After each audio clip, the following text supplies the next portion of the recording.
মানে বিশ্বের সবচেয়ে বড় ফিতনা ছিল দ্বিতীয় বিশ্বযুদ্ধ। তার আগে একটা হয়েছে প্রথম বিশ্বযুদ্ধ, যেখানে প্রায় কয়েক কোটি মানুষ মারা গেছে, আর সেকেন্ড ওয়ার্ল্ড ওয়ারে আরো বেশি মানুষ মারা গেছে।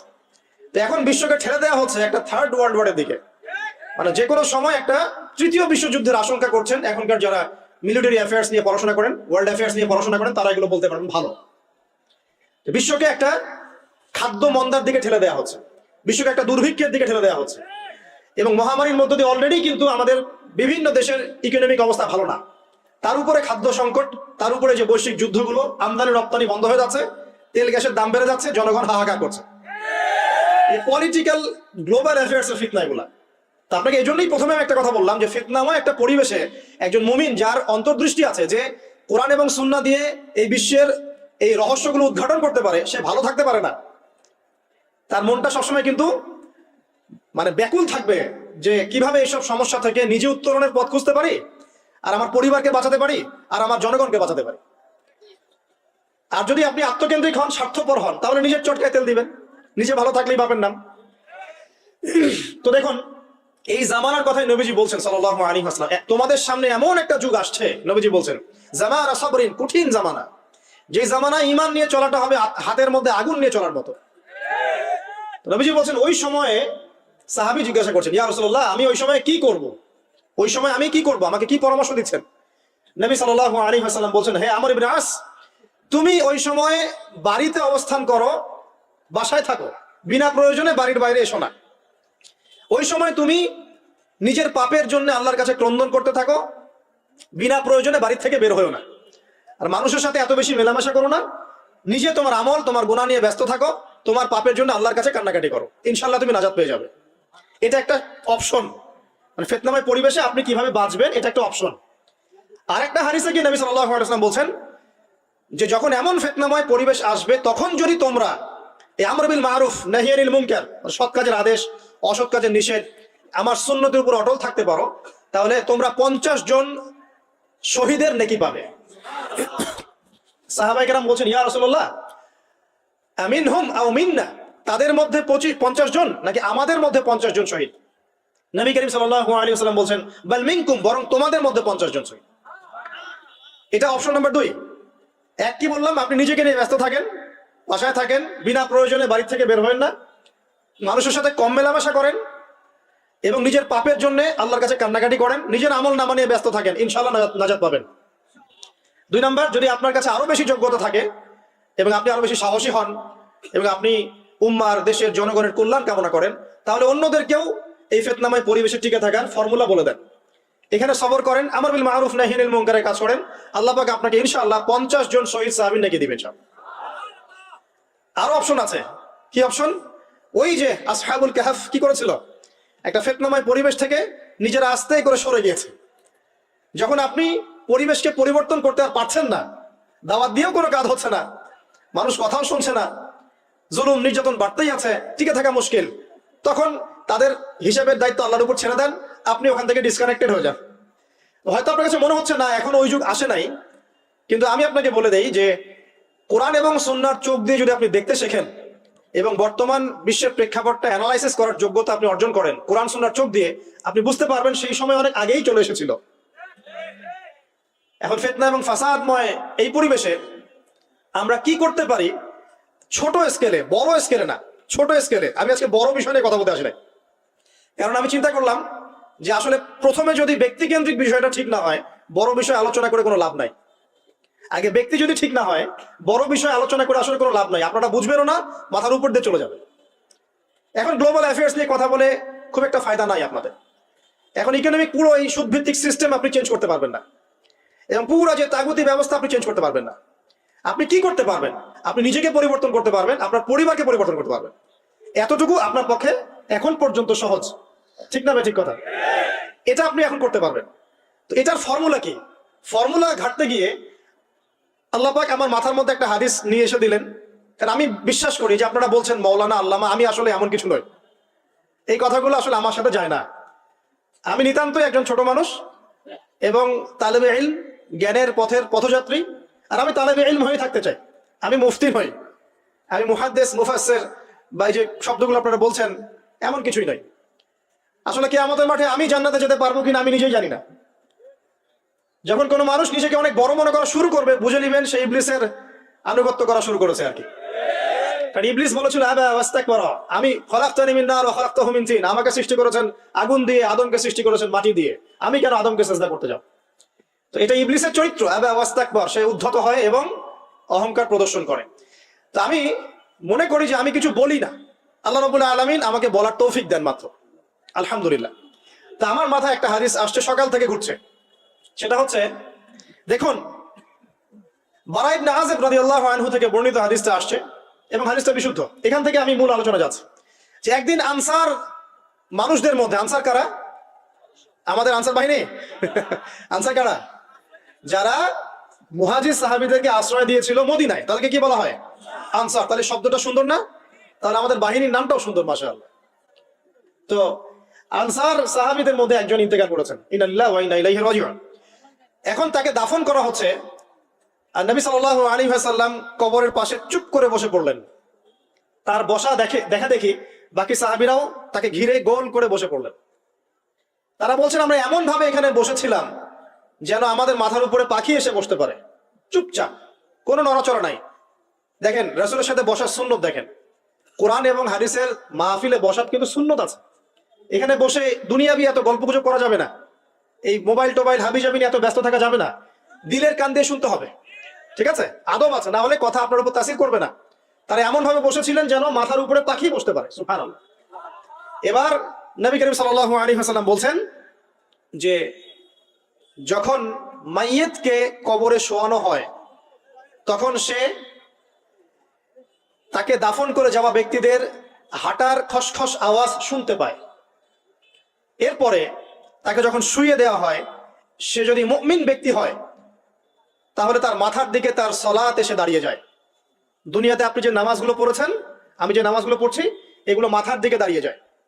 ডান দিকে চলে আসে তার সওম, সওম মানে কি? রোজা। বাম দিকে চলে আসে যাকাত, যাকাত মানে কি? যাকাতের সাথে তো আমরা পরিচিত নই। আমরা ওই যে রাস্তাঘাটে যে দান খয়রাত গুলো উঠানো হয়, এগুলোর সাথে খুব পরিচিত, তাই না? কত টাকা, কত পয়সা, কি কি গান করে আর টাকা কালেকশন করে না? অনেক সময় দেখা যায় রাস্তায় যাচ্ছি আমরা গাড়ি নিয়ে, পারলে গাড়ির সামনে এসে হুমড়ি খেয়ে পড়বে টাকা নেওয়ার জন্য। এইভাবে টাকা কালেকশন করতে কে শিখিয়েছে ইসলামে? আর আমরা অনেক সময় ছোট ছোট বাচ্চাদেরকে দিয়ে, মাদ্রাসার ছোট ছোট বাচ্চাদেরকে দিয়ে টাকা কালেকশন করাই, এটা ঠিক না। কেন ঠিক না জানেন? ছোটবেলা থেকেই ওর ব্যক্তিত্ব নষ্ট হচ্ছে। এই হাতটা উত্তম না এই হাতটা উত্তম? উপরের হাত উত্তম, নিচের হাত উত্তম? তো ছোটবেলা থেকে সে নিচের হাতে অভ্যস্ত হচ্ছে। দেখেন, এত টাকা পয়সা কালেকশন করে আমাকে আরেকটা স্বতন্ত্র মসজিদ করতেই হবে জরুরি? খুবই জরুরি ছিল? মানুষের কাছে হাত চেয়ে, হাত পেতে, রাস্তাঘাটে এরকম করে গাড়ি থামিয়ে, তারপরে কি বলবো, সুর করে গান গেয়ে এত টাকা পয়সা কালেকশন করতেই হবে? মসজিদটা আমাকে টাইলস ফিটিং করতেই হবে? এসি মসজিদ করতেই হবে? আমরা এমনও মসজিদ রংপুরে দেখেছি 10 বছরেও টাকা কালেকশন শেষ হয় নাই। 10 বছর ধরে কালেকশন হচ্ছে, আমি ছোটবেলা থেকে দেখছি কালেকশন হচ্ছে। কি বুঝলেন? তো এগুলো আমাদের ব্যক্তিত্ব নষ্ট করে। মুসলিমরা উপরের হাতের মালিক। সারা বিশ্ব আমরা একসময় চালিয়েছি। এই পশ্চিমা সভ্যতা আমাদেরকে কি শিখায়? সারা বিশ্ব আমরা চালিয়েছি। এই আপনার উমাইয়া খেলাফতের সময়ও কর্ডোভায় আব্দুর রহমানের যে শাসন ছিল, কর্ডোভায়, স্পেন, পর্তুগাল, পুরো জায়গাগুলো পশ্চিমা বিশ্বের, এগুলো মুসলিমরা শাসন করেছে প্রায় 500-600 বছর। ইতিহাস তো আমরা জানিও না, পড়িও না, ভুলে গেছে। ইতিহাস পড়তে হয়। হিস্ট্রি ঘাটলে দেখবেন রাসূল সাল্লাল্লাহু আলাইহি ওয়াসাল্লামের 23 বছরের নববী যুগ, স্বর্ণযুগ, তারপর আবু বকর সিদ্দিকের খেলাফত, তারপর উমর ইবনে খাত্তাবের খেলাফত, আবু বকর সিদ্দিকের 2 বছর বা 2.5 বছর, উমর রাদিয়াল্লাহু আনহুর প্রায় 10 বছর, তারপর উসমান রাদিয়াল্লাহু আনহুর 12 বছর, আলী রাদিয়াল্লাহু আনহুর প্রায় 2-2.5 বছর, তারপরে হাসান রাদিয়াল্লাহু আনহু 6 মাস। এরপরে উমাইয়া খেলাফত শুরু হলো মুয়াবিয়া রাদিয়াল্লাহু আনহুর হাতে, প্রায় 20 বছর। উমাইয়ারা শাসন করেছে প্রায় 90 থেকে 100 বছর। তারপর জাব নদীর যুদ্ধে উমাইয়া আব্বাসী ওরা একে অপরের সাথে যুদ্ধ করেছে, করে উমাইয়ারা পরাজিত হয়ে আব্বাসীরা ক্ষমতায় গিয়েছে। ক্ষমতায় গিয়ে তারা প্রায় শাসন করেছে প্রায় 550 বছর। এদিকে উমাইয়াদের মধ্যে যারা পরাজিত হয়েছে ওরা চলে গিয়ে কর্ডোভা, আন্দালুসিয়া, ওইদিকে খেলাফত কায়েম করেছে। তারপরে আবার এদিকে ফাতেমি খেলাফত ছিল, উসমানীয় খেলাফত ছিল, তারপরে মিশরে তুলুনি একটা রাজবংশ ছিল, আমাদের সাবকন্টিনেন্টে মোগলরা ছিল, সারা বিশ্বে আমরাই ছিলাম। ইতিহাস তো ভুলে গেছে। তা আমরা সবসময় উপরের হাত ছিলাম, উপরের হাত আমরা দিতাম, মানুষ নিত। আর এখন কি হচ্ছে, আমরা এখানে আমরা চাই মানুষ দেয়, আর ওরা কি আর এমনি দেয়? ওরা চড়া সুদ দিবে, দিবে না? ওয়ার্ল্ড ব্যাংকে যান লোন নিতে, চড়া সুদ, মানে এই সুদ শোধ করতে গিয়ে বিভিন্ন দেশ শ্রীলঙ্কা হয়ে যাচ্ছে। সুদ তো শোধ করতে হবে, এমনি এমনি তো আপনাকে আর এগুলো দিবে না। তো এই সুদটা শোধ করতে গিয়ে আমাদের জিনিসপত্রের দাম বেড়ে যাবে, তারপরে দেখবেন জনগণের উপর কর বেড়ে যাবে, অনেক প্রবলেম। আর এই প্রবলেমগুলো ফেস করতে হবে কি কারণে? রিবা বা সুদের কারণে। তো এই যে বলছি, দেখেন ছোটবেলা থেকেই যে আমরা নিচের হাতে অভ্যস্ত হচ্ছি, এটা ত্যাগ করতে হবে। ব্যক্তিত্বের পরিচয় দেন, এত টাকা পয়সা চেয়ে প্রতিষ্ঠান করার দরকার নাই। আমার জমি আছে 1 বিঘা, আমি প্রতিষ্ঠান করবো ইনশাআল্লাহ। আপনার 2 বিঘা, আপনি করেন। যা সামর্থ্য আছে সে করবে, সামর্থ্য নেই করার দরকার নেই। আর একটা মসজিদ যদি কবুল হয়, একটা মসজিদ একটা জেলার জন্য যথেষ্ট। একটা মসজিদে নববী থেকে নবী সাল্লাল্লাহু আলাইহি ওয়াসাল্লাম সারা দুনিয়া শাসন করেছে। আর আমাদের দাম কোটি কোটি মসজিদ, কোটি কোটি মসজিদ বাংলাদেশে। এই যুগের কথাও নবীজি বলেছেন, যে যুগে মসজিদগুলো চাকচিক্যময় হবে, মসজিদগুলো কি হবে? চাকচিক্যময় হবে, হেদায়েত উঠে যাবে, এবং মসজিদের মধ্যে শোরগোল হট্টগোল বেড়ে যাবে। দেখেন না মসজিদে হট্টগোল বেড়ে গেছে না? এটা সেই যুগ। তো যেটা বলছিলাম প্রিয় ভাইরা, যে নিচের হাতে অভ্যস্ত না, উপরের হাতে অভ্যস্ত হতে হবে। এই কারণে এই যে একটা হাদিসের কথা শুরু করলাম, যে আনসার সাহাবী কারা ছিল? যারা মুহাজির সাহাবীদেরকে আশ্রয় দিয়েছে। এখন এই সাহাবীদের মধ্যে একজন ইন্তেকাল করেছে, তার লাশ যখন রাখা হচ্ছে তখন নবীজি বলছেন, মাথার দিকে মাইয়েতের আসে কি? সালাত। সালাত মানে কি? নামাজ। 5 ওয়াক্ত নামাজ আজকে থেকে ছাড়বেন? ওয়াদা করেন আজকে থেকে 5 ওয়াক্ত নামাজ ছাড়বো না ইনশাআল্লাহ। একটা হাদিস খালি বলি, মান তারাকা সালাতান মুতাআম্মিদান ফাকাদ কাফারা, মান তারাকা সালাতান মুতাআম্মিদান ফাকাদ কাফারা। আবার শুনেন, قال رسول الله صلى الله عليه وسلم من ترك صلاة متعمدا فقد كفر। আর মুআজ বিন জাবাল রাদিয়াল্লাহু আনহু কে নবী বলেছেন, মান তারাকা সালাতান মুতাআম্মিদান ফাকাদ বারিয়াত মিন জিম্মাতিল্লাহ। যে ব্যক্তি নিজের উপর ফরজ নামাজ ছেড়ে দিল, সে কুফরি করলো, সে কুফরি করলো, সে কুফরি করলো। মুআজ বিন জাবালকে নবী সাল্লাল্লাহু আলাইহি ওয়াসাল্লাম বলছেন, যে ব্যক্তি ফরজ নামাজ ইচ্ছা করে ছেড়ে দিল, সে ব্যক্তি আল্লাহর জিম্মা থেকে মুক্ত হয়ে গেল। নামাজ ছাড়বেন প্রিয় ভাই? 5 ওয়াক্ত নামাজ জামাতের সাথে ইনশাআল্লাহ। আল্লাহ আমাকে তৌফিক দেন, আপনাদের সবাইকে তৌফিক দান করুন, আমিন।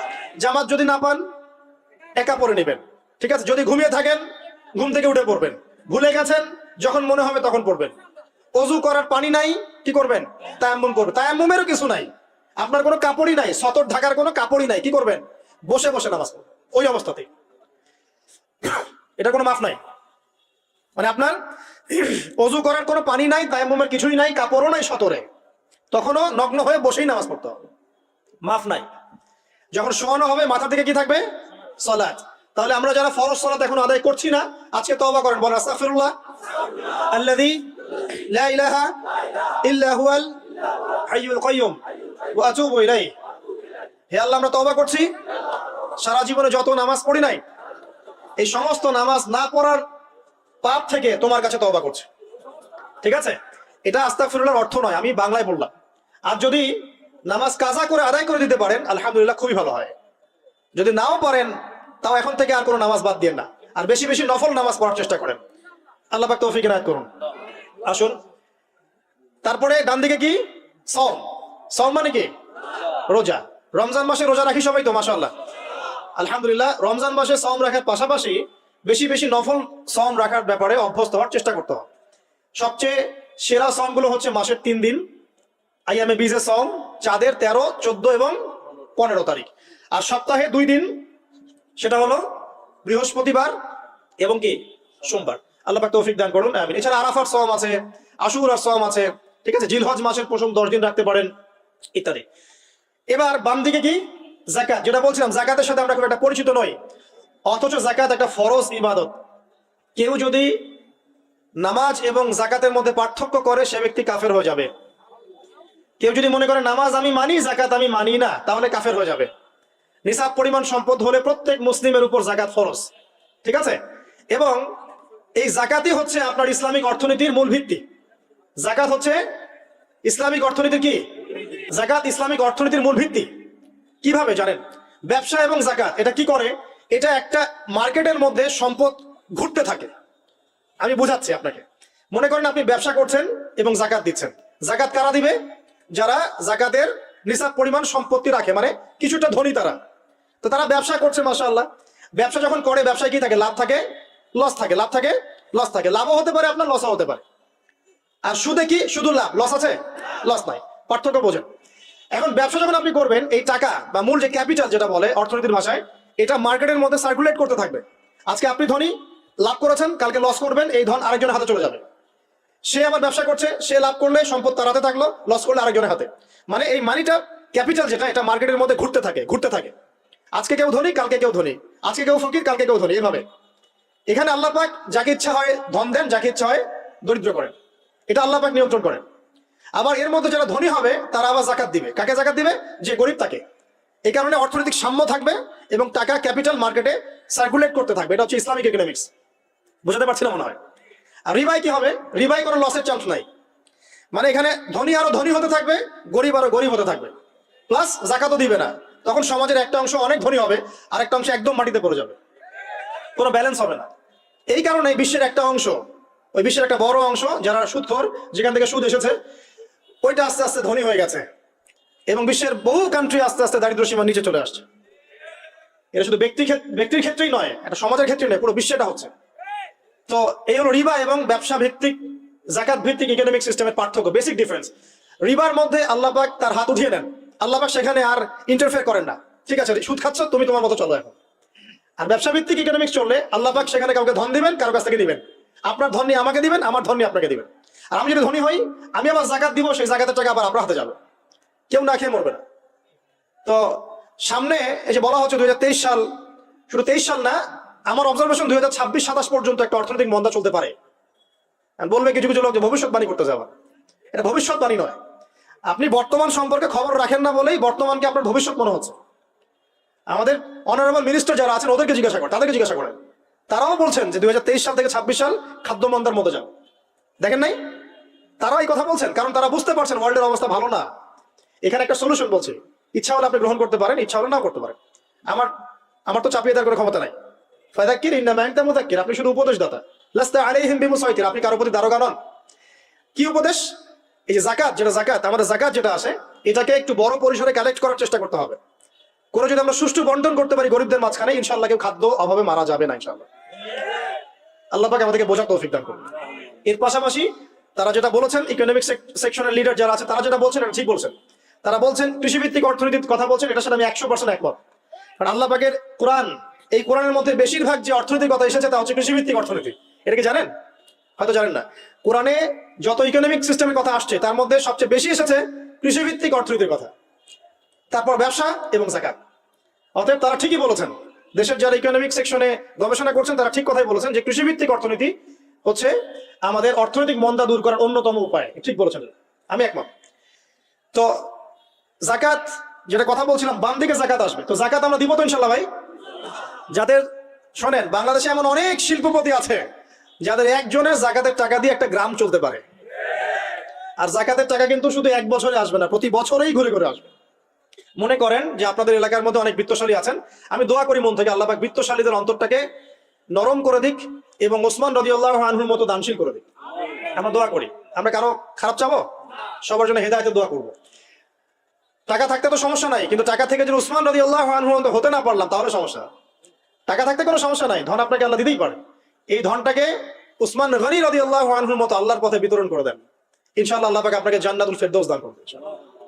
তো অনুরোধ থাকবে, দেখেন, আপনারা যদি একটা এলাকার জাকাত কালেক্ট করতে পারেন, মনে করেন কথার কথা এখানে কিছু মেয়ে আছে যারা খারাপ পথে পা বাড়িয়েছে, আমার কথা বুঝতে পারছেন? আচ্ছা, এরকম পল্লী অনেক জায়গায় আছে না? এক বছরের জাকাতের টাকা দিয়ে সমস্ত যৌনপল্লীর মেয়েদেরকে কাজ দেওয়া সম্ভব, কর্মে আনা সম্ভব। ওদেরকে কাজের ব্যবস্থা করে দেন, ওরা কখনোই এই সেক্স ওয়ার্কারের কাজ করবে না ইনশাআল্লাহ। কোনো মেয়ে এই কাজ করতে চায় না আমার মতে। কোনো মেয়ে চায় না যে ইজ্জত বিক্রি করে খাবো, কোনো মেয়ে চাবে? কখনো চাবে না। ওকে আপনি ভালো কাজের ব্যবস্থা করে দেন এই জাকাতের টাকা দিয়ে, দেখবেন ইনশাআল্লাহ সে খারাপ পথ ছেড়ে দিয়েছে। অনেক দেখবেন দরিদ্র মানুষ আছে যে পড়াশোনা করার কোনো সুযোগ নাই, টাকা পয়সা নাই, পড়াশোনা করতে চায় কিন্তু টাকা পয়সা নাই, দিনের জ্ঞান অর্জন করতে চায়, দেশকে কিছু দিতে চায়, টাকা নাই। তাকে আমরা হেল্প করতে পারি না? পারি। অনেক মানুষ আছে মাদক দ্রব্য বিক্রি করছে, তাকে বুঝান, দিনের হেদায়েত দেন যে ভাই আমি তোমাকে আরো ভালো চাকরি দিব, ভালো ব্যবসা দিব, তুমি ছাড়বা কিনা? বলবো আমি ছেড়ে দেবো ইনশাআল্লাহ। বুঝালে ছেড়ে দেবো ইনশাআল্লাহ। এই যে মেগা প্রজেক্ট যেটা কথা বলি আমরা, আত্ম উন্নয়নমূলক বলেন, যুব উন্নয়নমূলক বলেন, বা কান্ট্রি ডেভেলপমেন্টের কথা বলেন, এখানে জাকাত একটা বড় শক্তি হতে পারে। তবে এটাকে সুষ্ঠুভাবে কালেক্ট করতে হবে এবং জাকাতের যে 8টা খাত আছে এই খাতগুলোতে সুষ্ঠুভাবে বন্টন করতে হবে। অমুসলিমদেরকেও জাকাত দেওয়া যায়, জানেন? অমুসলিম যদি কেউ থাকে, দরিদ্র, তাকেও জাকাত দিয়ে সহযোগিতা করা যায়। আমরা সহযোগিতা করি না বলেই তো যে পশ্চিম থেকে লোকজন এসে সহযোগিতা করে খ্রিস্টান বানাচ্ছে এখন সবাইকে। আরো বাড়বে দিন দিন, দেখেন। আর আমরা তো সহযোগিতা করছি না। আপনার পাশে আপনার প্রতিবেশী না খেয়ে মারা যাচ্ছে, আপনি যাচ্ছেন না। এখন তো অন্য কেউ এসে যদি সাপোর্ট করে, ও তো তার দলেই ভিড়বে তখন। স্বাভাবিক, এটাই হচ্ছে এখন। আল্লাহ বোঝার তৌফিক দান করুক আমাদের।